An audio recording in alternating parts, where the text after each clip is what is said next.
ژور لید.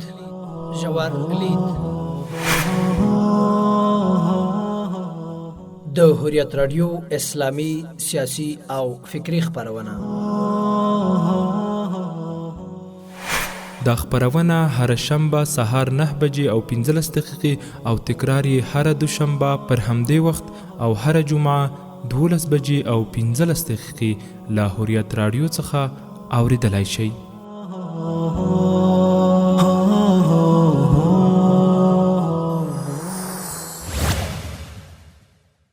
بسم الله الرحمن الرحیم. السلام علیکم ورحمت الله تعالی وبرکاته. قدرمن اوریدونکو، الله دې وکړي چې جوړ او روغ پاسته وخت من په خیر وي او ژوند هم په خیر در باندې تیریږي. یو ځل بیا ژورلید خبرونې ته مو هرکلی وایم. انشاءالله چې خبرونه نن هم تر پای را سره تعقیب کړي. درنو اوریدونکو، نننۍ خبرونه کې موږ پر یو نوې موضوع باندې بحث کوو چې د موضوع عنوان ده د مدارسو رول اسلامي تمدن او تاریخ کې. زه مختار سادات په دې خبرونه کې کوربه یم او یو ځل بیا هم له نیکمرغه دروند استاد مولوي عبدالهادي مجاهد صاحب په دې خبرونه کې را سره دی. استاد محترم، شرح الله سره وایي. الله مو خوشاله ولر، رب تعالی مو موفق ولر، رب تعالی دې تاسو په جهودو کې د تاسو په دعوت کې برکت کې، رب تعالی دې راضي شه. مننه. استاد محترم، مدرسه یعنی کوم معنا او مفهوم چې موږ ځینې لرو یا کوم تعریف چې موږ د مدرسې څخه لرو، د دغه پدیدې جوړښت او تاریخچه اسلام دا ورته ورګرځي. که راسو لومړی د تاریخچې او جوړښت په اړه وشخیرو چې مدارس څه ډول جوړ سو او د بنسټ ایښودو مبدا تاریخ کم دا ورته ورګرځي.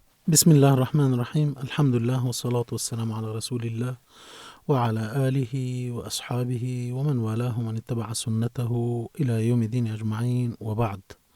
قال الله تبارك وتعالى: اقرأ باسم ربك الذي خلق، خلق الإنسان من علق، اقرأ وربك الأكرم الذي علم بالقلم، علم الإنسان ما لم يعلم. صدق الله العظيم. مختار صاحب محترم، زه خو وایم چې مخکې تر دې چې د مدرسې په تاریخ خبره وکړو، مناسبه بولم چې مدرسه تعریف کو. مهربان. مدرسه هغه درسگاه ده چې امت ته یې دین ورزده کړی، که دا د نننۍ متعارف مدرسې په شکل کې ده، که دا د یو پوهنتون په شکل کې ده، که دا د یو تحقیقاتي علمي تألیفي تعلیمي مرکز په شکل کې ده، که دا د یو مسجد په شکل کې ده، او که دا د یو تعلیمي سیستم او نظام په شکل کې ده.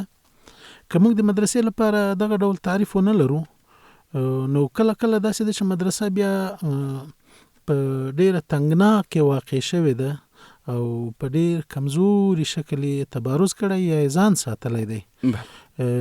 نو مدرسه هغه علمی درسگاه ده چې امت ته یې د الله دین، د الله پیغام، تمدن، سواد او علم ورزده کړی دی، که دا دینی علم دی او که دا بشري علم دی.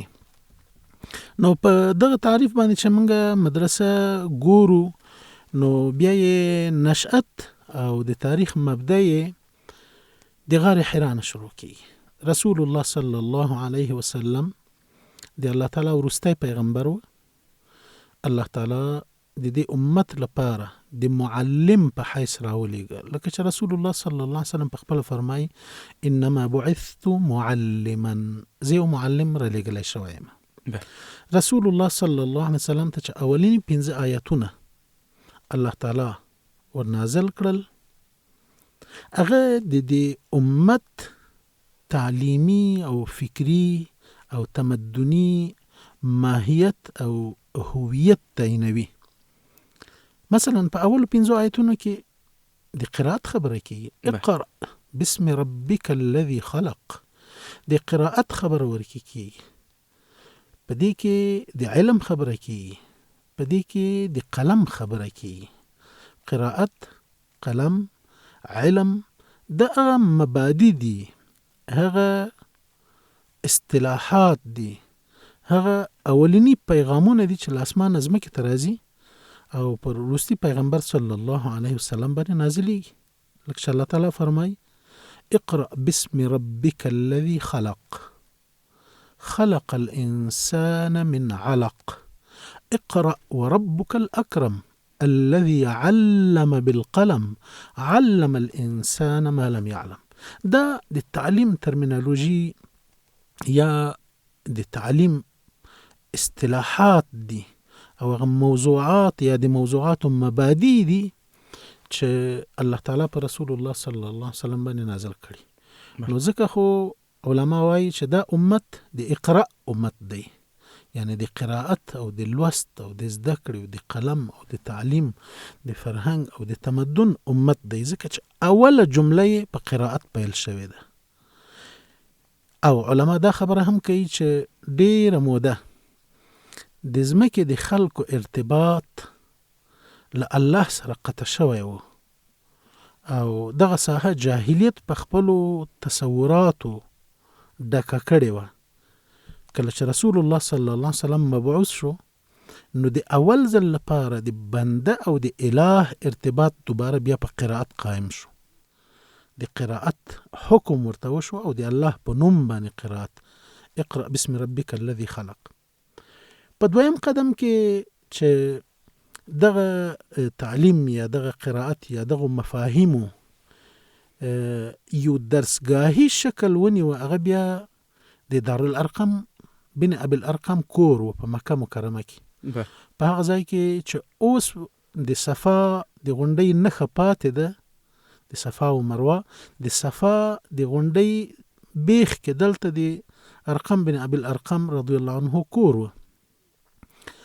اوس خو دا ټول په یوه ساحه کې راغلي په مکه مکرمه کې. په هغه وخت کې د بیت الله او د دغه کور ترمنځ یو څه فاصله وه. نو رسول الله صلی الله علیه وسلم به هلته صحابه کرامو ته د الله دین ورښوده او هغه پیغام به یې ورښوده چې د کوم په اصولو د کوم په اساس باید د آخري امت تمدن ودرېږي، د آخري امت تعلیمي، فکری، اخلاقی بنیادونه باید هغه وي او په دې باندې د قیامت تر ورځې پورې د دوی د غمانۍ د تمدن د جوړښت ورباندې قایم پاتې شي.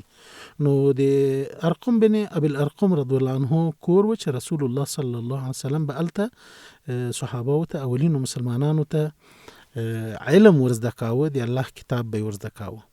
وروسته بیا چې یو ډول تر دې هم په پراخ شکل باندې مدرسې یا دینی درسگاه تبارز وکاوه، هغه بیا مسجد نبوي و چې کله رسول الله صلی الله علیه وسلم مدینه منوره ته مهاجر شو، هلته رسول الله صلی الله علیه وسلم مسجد ودان ک او په دغه مسجد کې به صحابه کرامو ته د الله کلام ورښودل کېده، د عبادت جوانب، د اخلاق جوانب، د اعتقاد جوانب، د عسکریت جوانب، د حکومتداري جوانب، د مردمداري جوانب، له نورو ولسونو سره د سیاسي تعامل جوانب، د سلم او حرب یا د جګړې او د سولې مفاهیم. دا بیا ټول په مدني مسجد کې یا په نبوي مسجد کې صحابه کرامو ته هم په تیوریک شکل باندې ورښودل کېدل، یعنی په نظری شکل، او هم یې د تطبیق کیفیتونه او مجالات ورښودل چې دغه علم تاسې واخلئ، په دغه کیفیت یې په دغه ډول په دغو ساحو کې تطبیق کوي، چې دا هر څه بیا په سیرت النبي کې را جمع شوي دي.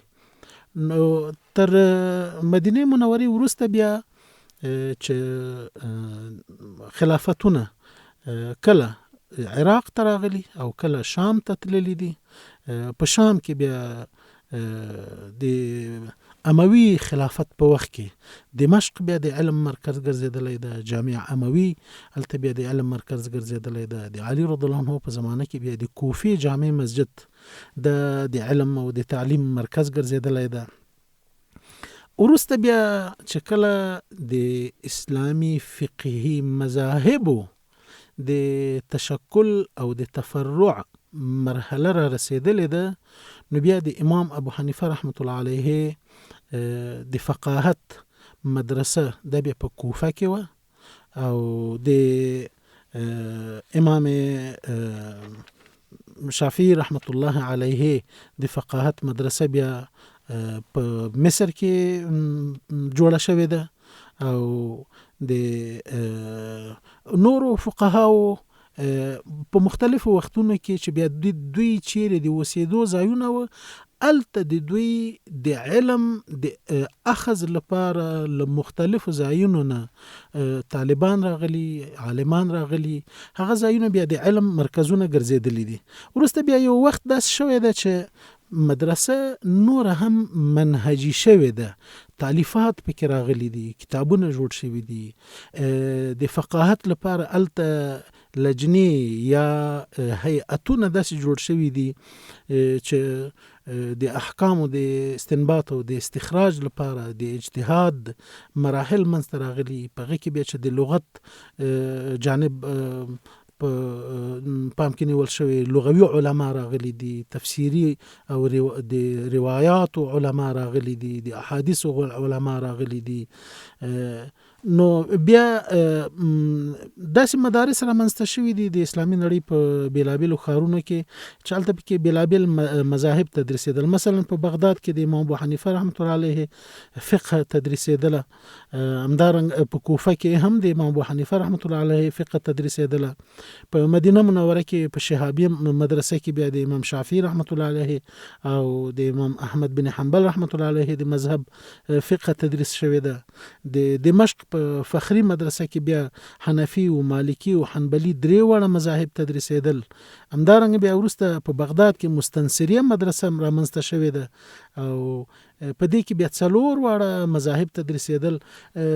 د اسلامي علومو ترڅنګ بیا چې دغه اسلامي علوم د فقه مجال و، د تفسیر مجال و، او د تفسیر او د قراءات مجال او د احادیث مجال و. د دې ترڅنګ بیا وروسته اسلامي خلافتونو مدرسې ته نور هم انکشاف ورکړی. مثلا طبي علوم بیا الته کې تدریس شوي دي. مثلا د ولید بن عبدالملک په وخت کې په دمشق کې بیا هغه داسې مدرسه جوړه کړې چې هم یې خپل شفاخانه درلوده، هم یې درسګاه درلوده، هم یې میلمستون درلوده، هم یې دواخانه درلوده، هم یې د طبابت د عملی پریکټیس لپاره وسایل او ځایونه درلوده، لکه دا نن چې څنګه د سټاج مرحله ورته وایي دغه به ورکې ترسره کېده. نو هغه یو بیمارستان جوړ کړی چې په همغه وخت کې بله د بیمارستان په نامه یادېده، ځکه دا نوم له فارسي نه ورته راغلی و. نو د دینی علومو ترڅنګ د طبابت علم هم الته رامنځته شوی دی. یا مثلا په همغه وخت کې په دمشق کې بیا یو بل مشهوره مدرسه و چې د دینی علومو ترڅنګ به ورکې د طبابت علم هم تدریسېده، هغه ته به المدرسه داخوریه ویلې، چې د هغې زمانې یو مشهور عالم چې د شرعي علم ترڅنګ طبیب او کحال یا د سترګو طبیب هم و، نوم یې و مهذب الدین عبدالرحیم بن علي داخور. دا مدرسه هم بیا دته منسوبه شوې ده د داخوري مدرسې په نامه باندې. د دې مدرسې د طبي جانب سرطبیب هم و. همدارنګه بیا وروسته چې د ازهر مدرسه جوړه شوې ده، د ازهر په مدرسه کې د شرعي علومو ترڅنګ هر ورځ به یو طبي درس ورکولی کېده. همدارنګه وروسته چې بیا مستنصریه مدرسه جوړه شوې ده په بغداد کې، بیا مستنصریه مدرسه بالکل لکه د ننني پوهنتونونه داسې یو شکل یې غوره کړی چې په هغه کې به بیا هم تدریس کېده، یعنی استادان به موجود و، هم به لیلیه و چې هلته به پکې طالبان یا له لرې راغلو له لرې ځایونو نه راغلي خلک اوسېدل، هم به هلته په لیلیه کې طالبانو ته کتابونه تیارېده. مثلا د مستنصري مدرسې په اړه چې په تاریخ کې راغلي، په هغه وخت کې د طالبانو د آزاد مطالعې لپاره 88,000 کتابه په مستنصریه مدرسه کې د مطالعې لپاره ایښودل شوي. هلته د دې لپاره چې طالبان هم د ورځې له رڼا استفاده وکولی شي او هم د شپې په تیاره کې دوی رڼا ولري او استفاده وکوي. نو هلته به طالبانو ته چراغونه او د چراغونو لپاره به تیل ورکول کېده. دا هغه وضعیت و چې له علم سره د اسلام په تاریخ کې کېده. البته چې کوم په مستنصریه مدرسه کې د بغداد په مستنصریه مدرسه کې چې مستنصر بالله عباسی جوړه کړې و، چې کوم استاد به تعینېده دغه استاد د تعین په کار کې به په خپل خلیفه وقت شامل و، چې هغه په دې پوه شي چې دلته څه ډول استاد راځي، هغه د دې وړتیا لري که نه لري. او د استاد ترڅنګ به بیا دوه مساعد یا دوه همکار استادان نور هم موجود و، یو به ښي لاسته ولاړو، یو به چپ لاسته ولاړو، دی به په یو کرسۍ باندې ورته ناست و چې د کتاب د راخیستلو د یو مرجع د راخیستلو ضرورت به و، نو بیا به دغه اسسټانټانو یا دغه مساعد او استادانو له هغه سره مرسته کوله چې دغه د اسسټنټ استاد فلسفه له همغه وخته شروع شوې ده. ورسته بیا مدرسې نورې هم ډېرې شوي دي، مثلا په بست کې د محمد بن حبان البستی التمیمی مدرسه دا جوړه شوې ده. ورسته بیا د نظام الدین طوسی چې د سلجوقیانو وزیر و، هغه بیا نظامیه مدرسې جوړې کړې دي. دغه نظامیه مدرسې بیا د اسلامي نړۍ په بیلابیلو ښارونو کې دي، چې مثلا د امام غزالی رحمت الله علیه غوندې شخص هلته کې مدرس پاتې شوی دی. نور لوی لوی فقها بیا هلته ورکې د مدرسینو په حیث پاتې شوي.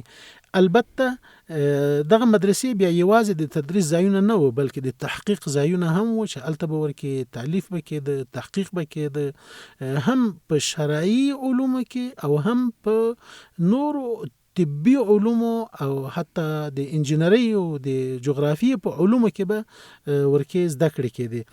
ورسته بیا مثلا د ازهر مدرسه راغلی، یا د جامع زیتونیه راغلی ده، یا مثلا جامع القروین راغلی، یا ورسته بیا په نږدې ماضي کې د دیوبند مدرسه راغلی ده، همداسې په بخارا کې مدرسې راغلی دي، په سمرقند کې مدرسې راغلی دي.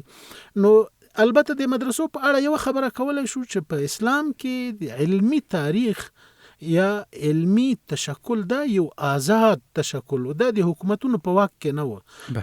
هغه وخت کې به علماو په مدارسو کې، په مساجدو کې، په خپلو علمی درسګاهونو کې درس ورکاوه، او دغه درس به دومره مفید و چې د ټول نظام لپاره به باسواده خلک او با استعداد خلک جوړول.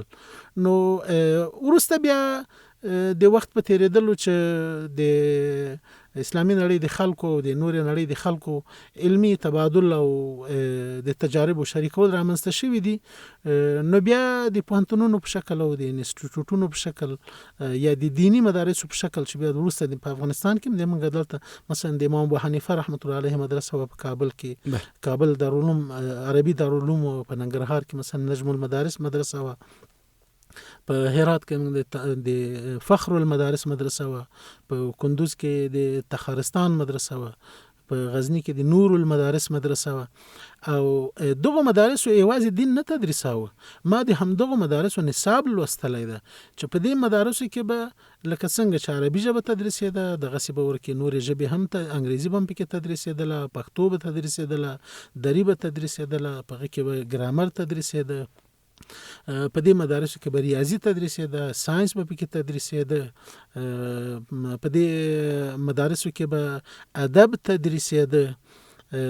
نو دا یو تسلسل داسې پاتې شوی دی چې مدرسه په حقیقت کې د اسلامی تمدن، د اسلامی فرهنګ او د سواد او د علمی انکشاف او د ژوند له بیلابیلو اړخونو سره د مطلوبو یا د تړلو علومو لپاره یې رجال تیار کړي دي.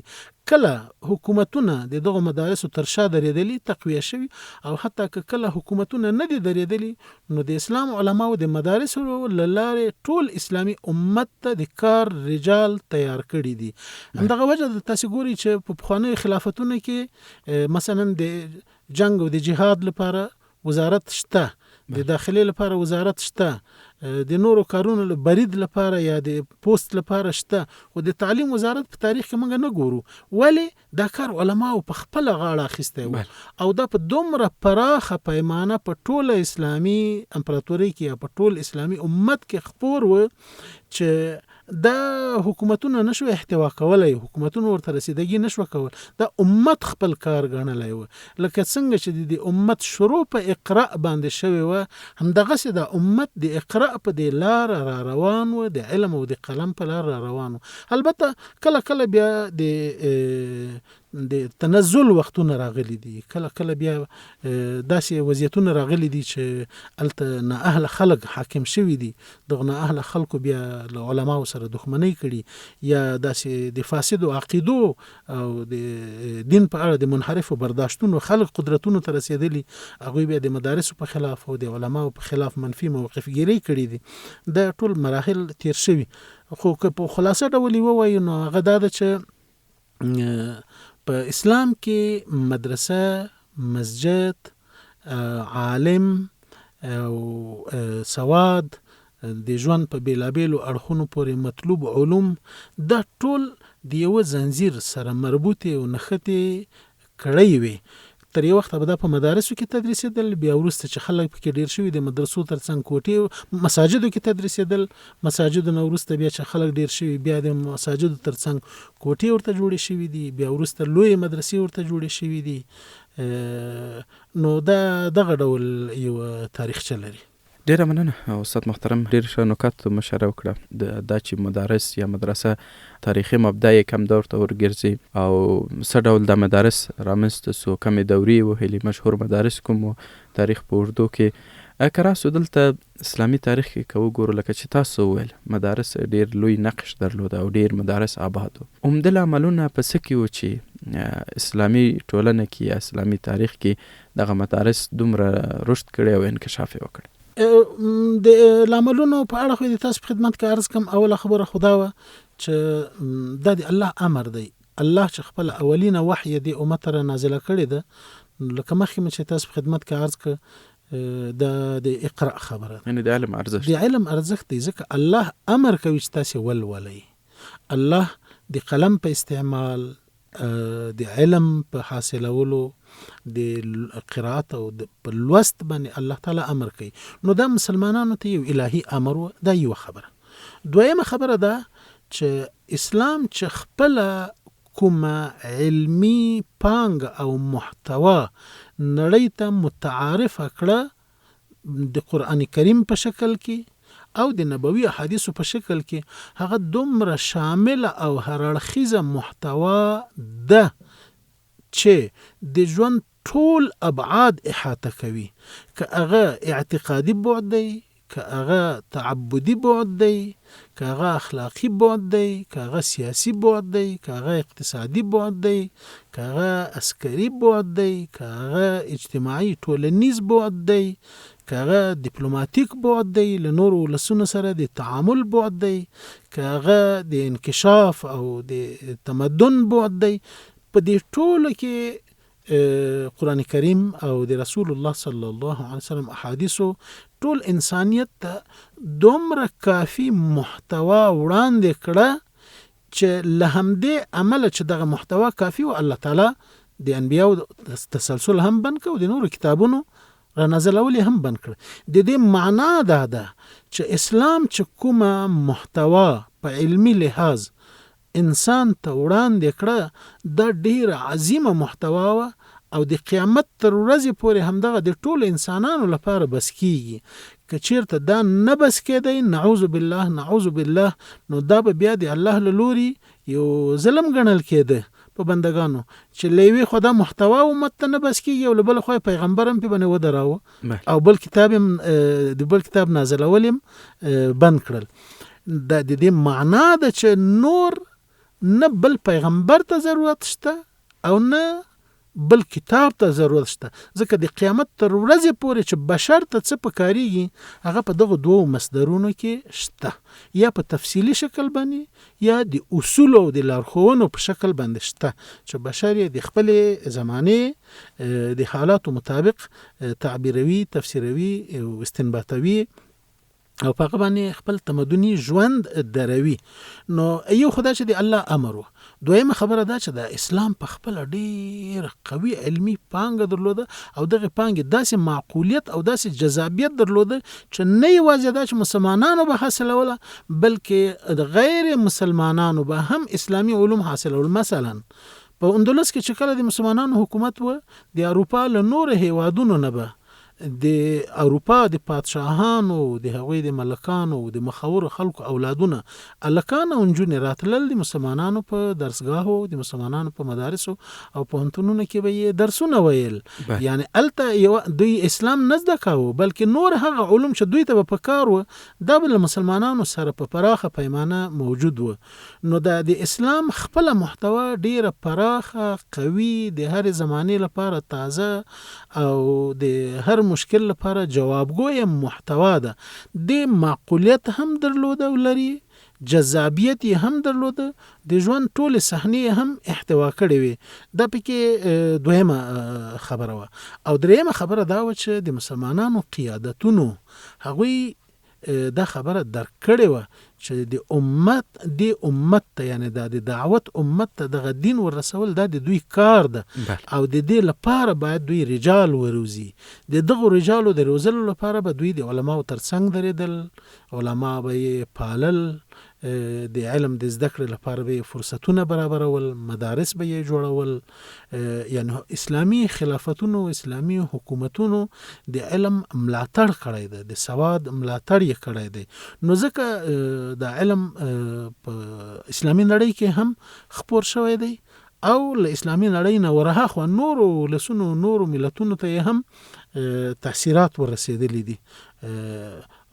په کوم وخت کې چې مسلمانان د تنویر په مرحله کې وو، هر خواته د دوی د علم وړانګې رسېدي، هغې زمانې ته اروپایان د خپل ژوند په اړه دوی ورته ډارک ایجز وایي، یعنی هغه د دوی د تیارو زمانه وه او هغه تیارې دوی له مسلمانانو نه په اخیستل شوي علم باندې رڼول غوښتل په اروپا کې، په اندلس کې. نو دغه څو عوامل، یو عامل خو دا چې دا د الله حکم، دویم دا چې اسلام ډیره عظیمه، ستره، پراخه او د هر وخت لپاره تازه او د هر مشکل لپاره جوابګوی علمی پانګه درلودله. او دریم دا چې اسلامی خلفاو او حکامو په هر وخت کې دا درک کړی و چې بشر ته د هدایت رسول دا د دوی له وظایفو نه دی، د دې کار لپاره باید دوی رجال تیار کړي، هغه و چې دوی به د علماو ترڅنګ درېدل او د علم د خپراوي لپاره به زمینه سازي کولی. مننه استاد محترم. بل مهم موضوع چې اوسنی عصر کې اسلامي ټولنې تر یو حده د ستونزو سره مخ کړي او نسلونه په دوه قشرونو باندې ویشلي چې یو د مدرسې اهل ده، بل د مکتب او پوهنتون اهل ده. د دوی ترمنځ یو تضاد یې رامنځته کړي. که څه هم تاسو مخکې خپل په خبرو کې داسې اشارات درلودې دې موضوع ته، اوس راځو د مدارسو د کوم محتوا چې مدارسو کې تدریسېدل په هغه وخت کې کوم موضوعات په بر کې نیول؟ آیا یوازې دیني علوم و که نور علوم هم و؟ یعنی آیا مخکې هم دغسې یو تقسیم بندي ډلبندي د علومو و چې جلا اماکن دې ورته جوړ سي، جلا محیطونو کې تدریسي، که یوازې ټول په د مدرسې تر چت لاندې تدریسېدل؟ د اسلام په تاریخ کې دغه علمی دوګانګي اصلا وجود نه درلوده، ځکه چې اسلام غوښتل یا الله تعالی غوښتل چې بشر د الله د ارادې مطابق خپل ژوند عیار کی. نو دلته د دوه ډولو علومو ضرورت و. یو دا چې دغه هدایت د الله له لوري وي، د الله د ارادې مطابق دی وي. ځکه خو الله تعالی فرمایلی په اوله جمله کې، په اول آیت کې، اقرأ باسم ربک الذي خلق. نو دغه هدایت دی الله له لوري وي. دویمه خبره ده چې خلک د خپل ژوند روان، ځکه دلته الله تعالی د ځمکې خلافت چې آدم علیه السلام ته ورکړی او بیا دغه سلسله په رسول الله صلی الله علیه وسلم باندې ختمه شوې ده. او رسول الله صلی الله علیه وسلم که څنګه چې د امت دینی رهبر دی، دغسې تمدني رهبر دی. نو دا نور علوم که هغه د طبابت علوم و، که هغه د اقتصاد علوم و، که هغه د جغرافیه علوم و، که هغه د صنعت علوم و، دا ټول په د علم په نامه باندې به په همغه یوه دستګاه کې تدریسېدل. یو په هغه یوه مدرسه کې لکه مخکې چې ما تاسو ته مثال وویل، په یوه مدرسه کې یوه برخه به یې د طبي علومو وه، یوه برخه به یې د جغرافیې د علومو وه، د ستورپېژندنې د علومو به وه، یوه برخه به یې د لغت وه، یوه برخه به یې د قراءات وه، یوه برخه به یې د تفسیر وه، یوه برخه به یې د فقه او د اجتهاد او د استنباط وه، یوه برخه به یې د احادیث او د رجالو او د تراجم وه. نو اسلام ټولو علومو ته د علم په نظر باندې کتل. دغه دوګانګي خو بیا وروسته د استعمار په وخت کې راغله چې مستعمرونو کله چې ولیدل چې دلته د ارڅ چې په اسلامي نړۍ کې موجود دي د علم او د علماو په ساحه کې د دین د خلکو لخوانه د دین د پوهانو لخوانه رهبری کیږي، او که دوی همدغه سي په دغه مجال کې د رهبری ولري، نو بیا خو د غرب فلسفه، د غرب فرهنګ، د غرب فکر دلته نه شین کیږي، دلته د خلکو په ذهن کې ځای نه نیسي.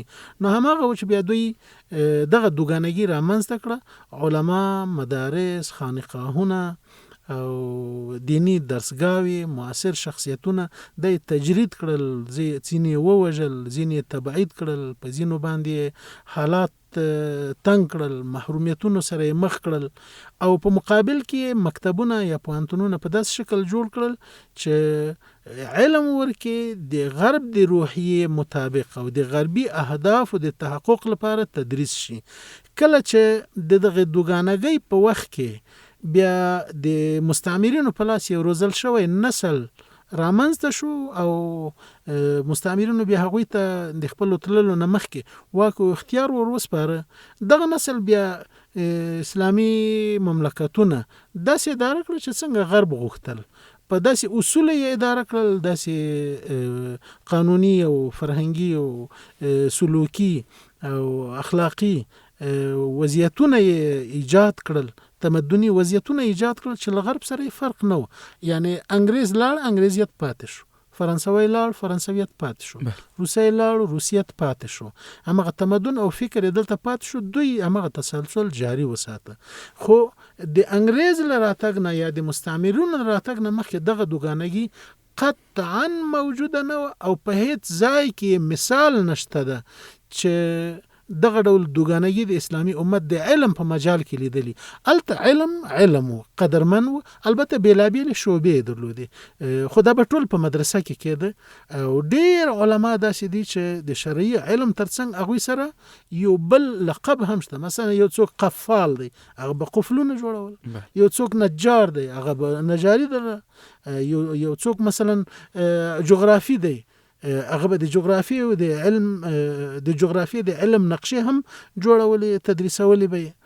یو څوک مثلا کحال و، هغه به د سترګو طبابت کاوه. په هر زمانه کې د علوم او د متخصصین لپاره نمونه فرق کوي، خو علم به هغه علم و. نو دوګانګي په اسلام کې نه په هغه وخت کې موجوده و، نه اوس باید موجوده وي. دا اوس چې کومه دوګانګي پالل کیږي دا د همغه مستعمر د تقسیم تداوم دی، دا باید لمنځه لاړ شي. بیرته باید مدرسه وګرځي، او اختصاصونه دي پکې بیلابیل وي، خو داسې د نوي چې د دنیاوي علوم خلق دی د دین په اړه ناپوهه پاتې شي، او د دینی علوم خلق دی د دنیاوي تجربوي علوم په اړه ناپوهه پاتې شي. او که دا تداوم دغه دوګانګي هم داسې تداوم پیدا کوي، نو په حقیقت کې د مستعمرینو اهداف د دین ترلاسه کیږي، نه دا چې د امت خپل علمي تسلسل بیرته اعاده کیږي. ډیره مننه استاد محترم. په دې برخه کې یو لنډه دمه لرو، بیرته راګرځو. د نن تحلیل د هیواد او نړۍ روانو حالاتو، موضوعاتو، پرمختګونو او نویو پیښو په اړه ستاسو نظر څه دی؟ تاسو ورځنیو ارزښتمنو موضوعاتو په اړه څه نظر او لیدلوری لرئ؟ له موږ او هیوادوالو سره شریک کړئ.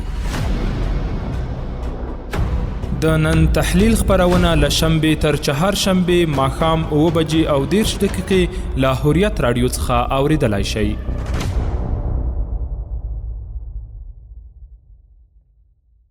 بیا هم سلامونه او نیکې هیلې درنو اورېدونکو.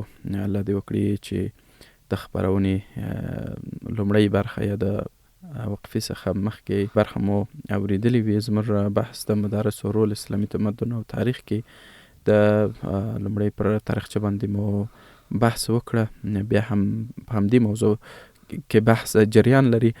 محترم استاد کراسو، دغه موضوع ته چې اسلامي نړۍ کې یا اسلامي تاریخ په اردو کې مدارس کوم نامتو شخصیتونه یعنی تربیه کړل چې د ټول بشریت لپاره د خیر ادرس وګرځېدل او دوی بشریت ته خدمت وکړه، که هغه د دین په شعبه کې او که هغه د ساینسي علومو په شعبه کې.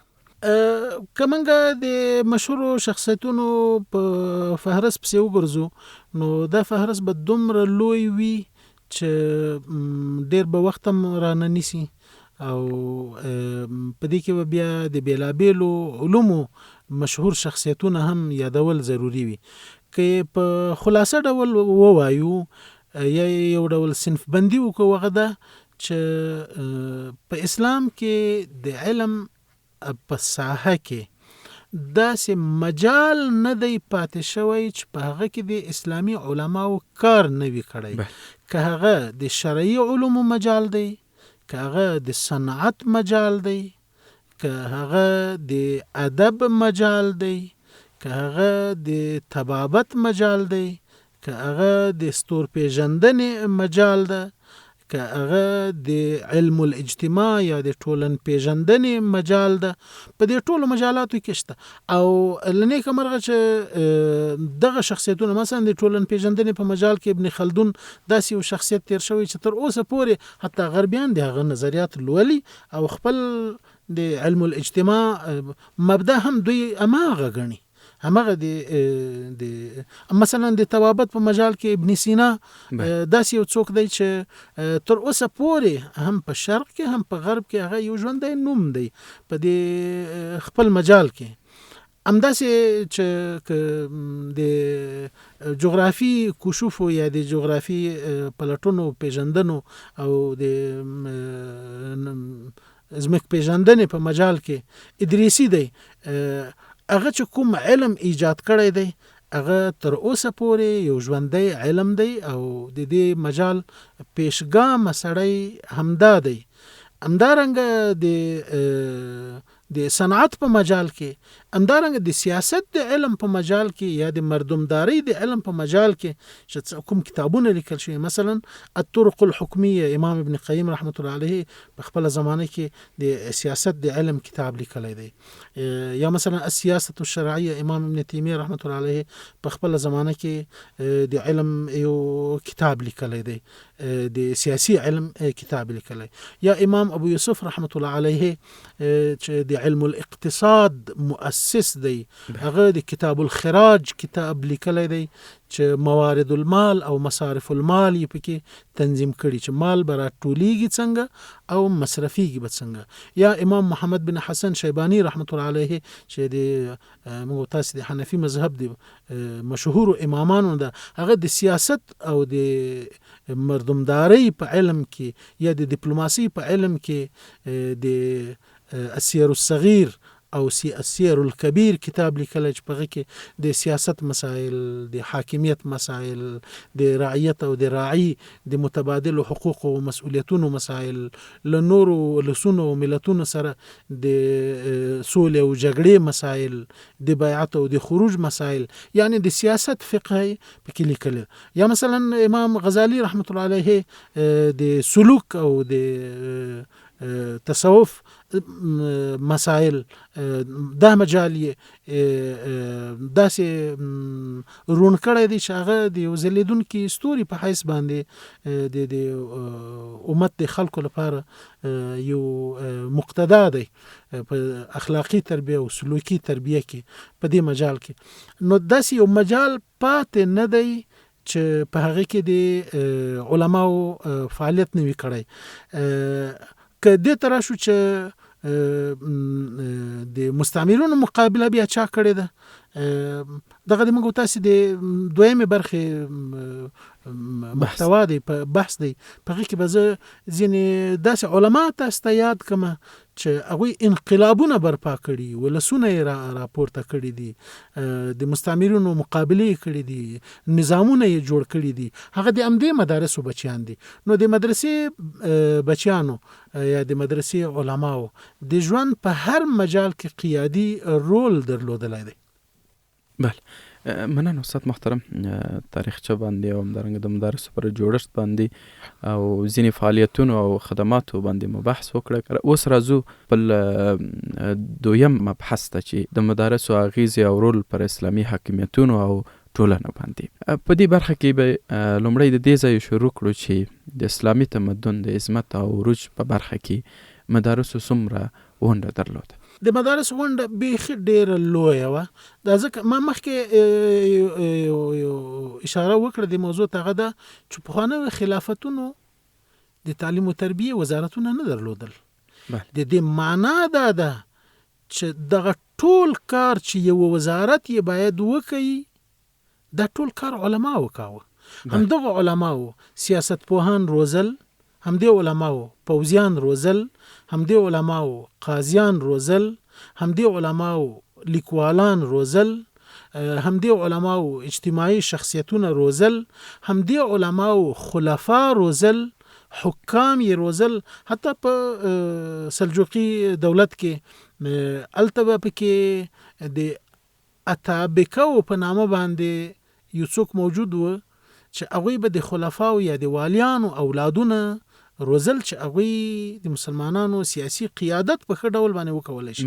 د اتابک کلمه دا یو ترکی کلمه ده. اتا پلار ته وایي او بک د احترام کلمه ده، لکه والد صاحب یا بابا جان یا داسې یو معنا یې درلودله. نو اتا پلار او بک، لکه دا اوس هم چې د بک کلمه راځي چې مذکر لپاره بیگ راځي او د مؤنث لپاره بیا بیگم راځي. نو دغه اتابکانو به دوی به څه کول چې د زمانه حاکم به د خپل خلیفہ یا جانشین یا ولیعهد یا د هغو چا لپاره چې په راتلونکي کې سیاسي او پوځي وظایف ور په غاړه کې، دا به علماو ته ور وسپارل. بیا به ورته ویل چې ته به دغه استاد ته اتا بک وایې، یعنی ته به دته پلار جان یا محترمه پلار، داسې به خطاب ورته کوي. بیا به دغه علماو چې د اتابک لقب به درلوده، دوی به د امت لپاره د اسلامي نظامونو د چلولو لپاره قیادتونه روزل. نو د تمدن او د فتوحاتو او د مردمداري او د حکومتداري د کارونه لپاره چې چا رجال روزل، هغه همدغه علما و همدغه مدارس و. نو ځکه خو د مدارس و نقش د اسلامي تمدن او د اسلامي تمدن د خپراوي او د تداوم په لاره کې ډیر بارز و. او په کوم وخت کې چې دغه کار مدرسې او علما وکاوه، په هغه وخت کې اسلام د خپرېدو په حالت کې و او نور ولسونه اسلام ته د را داخلېدلو په حالت کې و. خو چې کله دغه واک له علماو واخیستلی شو، ځینې ادارو ته ور وسپارلی شو او داسې خلکو ته ور وسپارلی شو چې هغوی اهل نه و، نو بیا هغه د فتوحاتو، هغه د اسلام د عروج او د اسلامي تمدن د خپرېدلو مرحله هغه بیا نو کرا مخ په تنزل شو. استاد محترم، تاسو د حاکمیتونو یادونه وکړه، د اتابکانو یا اتابکانو یادونه وکړه چې د شاهانو او د حکام اولادونه یې روزل. نو د اسلامي مدارسو رول او نقش د اسلامي حکومتونو په جوړښت کې او رونق کې څومره او څومره دوی نقش درلوده؟ موږ ډېر لوی خلافتونه لرو، حاکمیتونه لرو، پادشاهیانه لرو. نو د مدارسو رول د دغه حاکمیتونو په ایجاد کې څومره و او پرمختګ کې څومره و؟ بیا دې ته اړ کېږو چې ځینې نومونه یاد کړو. خپل د اسلام د اول وخت حکومت د رسول الله صلی الله علیه وسلم نه وروسته چې خلافت راشده دی، دغه هر خلیفه په خپل عالم دی، هم د مسلمانانو حاکم دی هم عالم دی. تر هغه وروسته په اموي خلافت کې سیدنا معاویه رضی الله عنه هم صحابي دی، هم عالم دی، او هم یو سیاسی شخصیت دی. داسې سیاسی شخصیت دی چې هم له خپل ولس سره او هم له دښمنانو سره په بهترین تعامل باندې پیږي. عمر بن عبدالعزیز په خپل هم خلیفه دی، هم عالم دی. وروسته چې بیا نور علما نور حکام راغلي دي، د هغوی ترڅنګ مسلمان علما درېدلي دي، او دغو مسلمانو علماو یا دغو دینی علماو د حکامو داسې ذهن سازي کړي چې د هغوی په توسط یې لوی لوی کارونه کړي. مثلا عماد الدین زنگی، نور الدین زنگی رحمت الله علیه، صلاح الدین ایوبی رحمت الله علیه، سلطان محمود غزنوی رحمت الله علیه، دا چې په اسلامی تاریخ کې د قوي برجسته مؤثرو شاهانو یا حکامو یا خلفاو په حیث باندې ځلیدلی یا هارون رشید دی یا عبدالملک بن مروان په خپله د فقهاو د جملې نه و. نو دغه خلکو چې علما روزلی یا علما ترڅنګ یا علما تر خپل څنګ لزان سره لرلی دي، هغوی د دغه حکامو ذهن سازی او د دوی توجیه داسې کړی ده چې د دوی په توسط یې د اسلام خپور کړی، افریقا ته رسېدلی، د اسلام هند ته بیا را رسېدلی، د اسلام بیا د لویو طوفانونو په مقابل کې درېدلی، که هغه د مغولو طوفان دی، که هغه د صلیبي جګړو طوفانونه دي. دا ټول هغه وخت ایجاد شوي چې علما د حکامو ترڅنګ درېدلي یا حکامو په علماو باندې اعتماد کړی. خو له کومې ورځې نه چې بیا د علماو او د حکامو ترمنځ بیلتون راغلی، یعنی ځینې حکام علما له ځانه لرې کړي دي، دا چې په هره مرحله کې دي چې علما یې له ځانه لرې کړي، هلته بیا یو د تنزل مرحله راغلی ده، یو د ضعف مرحله راغلی ده، یو داسې مرحله راغلی ده چې مسلمانان له ابتلاعاتو سره مخ شوي دي، مسلمانانو ماتې خوړلي دي. نو د علماو او د سیاسي قیادتونو نزدېکیت دا د تل لپاره د دې سبب شوی دی چې مسلمانان د سرلوړي وي، مسلمانان د حاکم وي، مسلمانان د فتوحات ولري، مسلمانان د علمي انکشافات ولري، مسلمانان د خپلو خلافتونو حکومتونو د ساتلو وړتیاوې ولري. خو چې کله حکامو علما له ځان نه لرې کړي دي، هغوی بیا په هوسونو کې او په شهواتو کې او په خوندونو کې او په یو ډول عباسیاتو کې مصروف شوي دي، او بیا نو دښمن ته د مداخلې زمینه برابره شوې ده. هغوی راغلي دي اسلامي مملکتونه بیا نیولي، مسلمانان تذلیل کړي دي.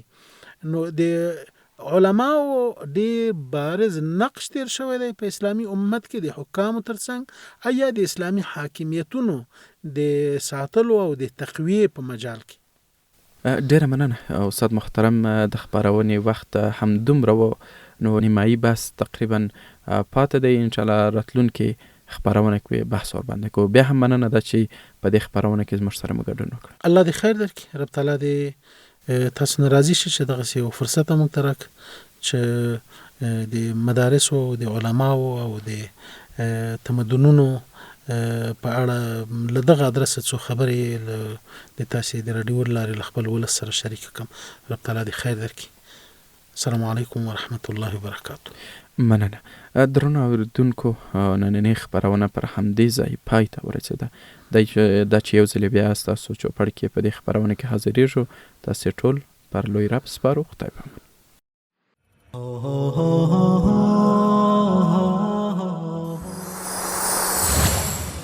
ژور لید، ژور لید